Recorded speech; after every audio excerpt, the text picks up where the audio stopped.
Hi అండి అందరికీ ఈరోజు ఫ్రైడ్ పీస్ బిర్యానీ చేశానండి. ఫ్రైడ్ పీస్ బిర్యానీ ప్రాసెస్ వచ్చేసి హాఫ్ కేజీ చికెన్ తీసుకున్నానండి. హాఫ్ కేజీ చికెన్ తీసుకొని అందులో కొద్దిగా కొత్తిమీర, 2 టేబుల్ స్పూన్లు పెరుగు వేసుకున్నానండి. అంత టేస్ట్కి సరిపడా సాల్ట్, కొంచెము పసుపు, కొంచెం చికెన్ మసాలా, 2 టేబుల్ స్పూన్లు వచ్చేసి కారం అండి. కారము, కొద్దిగా నెయ్యి వేసుకొని నిమ్మకాయ కూడా పిండి మొత్తం మిక్స్ చేసుకొని ఒక 20 మినిట్స్ వరకు పక్కన పెట్టుకోవాలండి.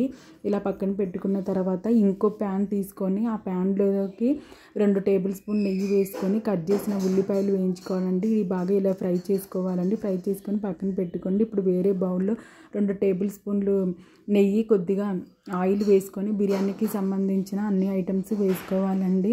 ఇలా వేసుకొని అవి కొంచెం వేగిన తర్వాత కొత్తిమీర వేసుకోండి. పచ్చిమిర్చి, కొత్తిమీర వేసుకొని అవి కొంచెం ఫ్రై అయ్యాక నేను 5 గ్లాసెస్ వాటర్ పోసుకుంటున్నానండి. ఎందుకంటే 3 కప్స్ వచ్చేసి నేను రైస్ తీసుకుంటానండి. కొద్దిగా సాల్ట్ వేసుకొని ఇలా అది స్టవ్ మీడియం ఫ్లేమ్లో పెట్టుకోండి. ఇప్పుడు మనము 3 కప్స్ రైస్ తీసుకొని అది బాగా 2 టైమ్స్ వాష్ చేసుకోవాలండి. వాష్ చేసుకొని 10 మినిట్స్ పక్కన పెట్టుకోండి. ఇందాక ఆల్రెడీ ఫ్రై చేసిన ప్యాన్ ఉంది కదండి, ఆనియన్స్, అందులో కొద్దిగా నూనె వేసుకొని చికెన్ పక్కన పెట్టుకున్నాం కదా, అది వేసుకొని బాగా ఫ్రై అవ్వనియండి. ఇప్పుడు మనకి వాటర్ కూడా రెడీ అయిపోయాయండి. కడిగి పెట్టుకున్న రైస్ వేసుకోవాలండి. రైస్ వేసుకొని అది 80% వరకు బాయిల్డ్ అవ్వాలండి. మొత్తం వాటర్ కూడా ఇలా డ్రై అయిన తర్వాత ఫ్రై చేసుకున్న ఈ సగం అందులో రైస్ తీసేసుకోండి. రైస్ తీసుకొని పక్కన పెట్టుకొని సగం ఫ్రై చేసిన చికెన్ వేసుకోవాలండి. వేసుకున్న తర్వాత ఫ్రై చేసిన ఆనియన్స్, కొద్దిగా కొత్తిమీర వేసుకోవాలండి. వేసుకున్నాక మళ్ళీ మిగిలిన రైస్ వేసుకొని అందులో ఫ్రై చేసిన ఆనియన్స్ వేసుకొని కొంచెం కొత్తిమీర కూడా వేసుకోవాలండి. ఇది నెయ్యి కరగబెట్టుకొని అందులో పసుపు వేసుకున్నానండి. బయట ఫుడ్ కలర్స్ అలాంటివి ఏమి యూజ్ చేయకుండా బిర్యానీ కలర్ఫుల్గా ఉండాలని చెప్పేసి ఇప్పుడు మిగిలిన ఆనియన్స్, కొద్దిగా కొత్తిమీర కూడా వేసుకొని మిగిలిన చికెన్ కూడా వేసుకోవాలండి. వేసుకొని ఇంకా ఒక 10 మినిట్స్ వరకు పక్కన పెట్టుకున్నామంటే మనకి chicken fried piece biryani ready అయిపోతుందండి.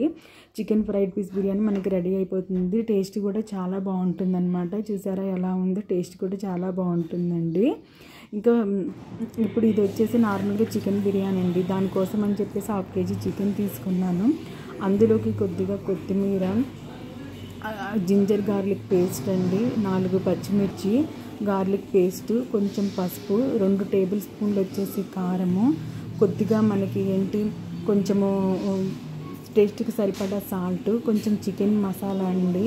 చికెన్ మసాలా వేడి చేసుకొని మొత్తం మిక్స్ చేసుకొని ఇలా 20 మినిట్స్ పక్కన పెట్టుకోండి. ఇంకా నార్మల్గానే ఆనియన్స్ ఫ్రై చేసుకోవాలండి. ఫ్రై చేసుకొని అవి పక్కన పెట్టేసుకోండి. ఇప్పుడు వేరేది బౌల్ తీసుకొని అందులో 2 టేబుల్ స్పూన్లు నెయ్యి, 2 టేబుల్ స్పూన్లు ఆయిల్ వేసుకొని బిర్యానీకి సంబంధించినవి అన్ని ఐటమ్స్ వేసుకోవాలండి. అన్నీ వేసుకుంటేనే మనకు టేస్ట్ చాలా బాగుంటుందన్నమాట.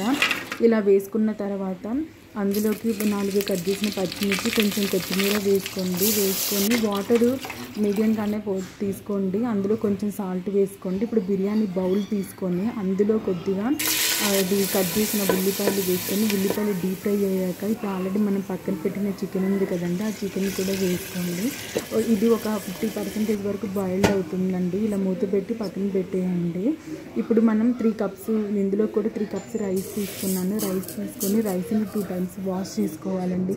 వాష్ చేసుకొని 10 మినిట్స్ ఇలా పక్కన పెట్టుకోండి. మనకి వాటర్ కూడా రెడీ అయిపోయాయండి. ఇప్పుడు కడిగి పెట్టేసుకున్న రైస్ని వేసుకొని 70% వరకు బాయిల్డ్ అవ్వనివ్వండి.